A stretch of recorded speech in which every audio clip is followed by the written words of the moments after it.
Été 2012, l'Égypte connaît sa première élection démocratique. Le parti salafiste Al-Nour, né après la révolution, se pose en partenaire des frères musulmans.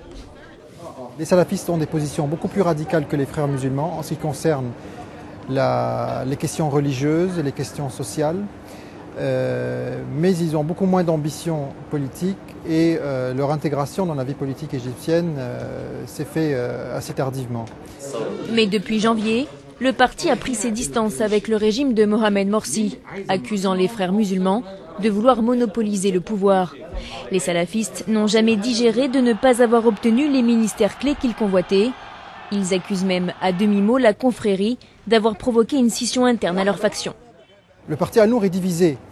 D'un côté, il y a les chefs de file du courant qui, eux, sont pragmatiques, qui voudraient s'entendre avec le régime de transition.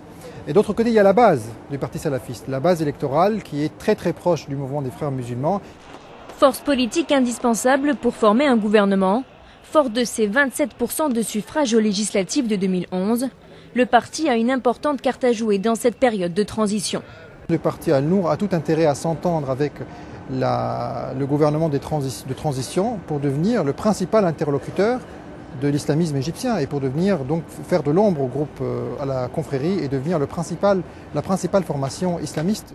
Mais depuis peu, des membres d'Al-Nour ont quitté le parti pour créer un nouveau groupe islamiste, Ansar al-Sharia, qui souhaite imposer la loi coranique dans le pays.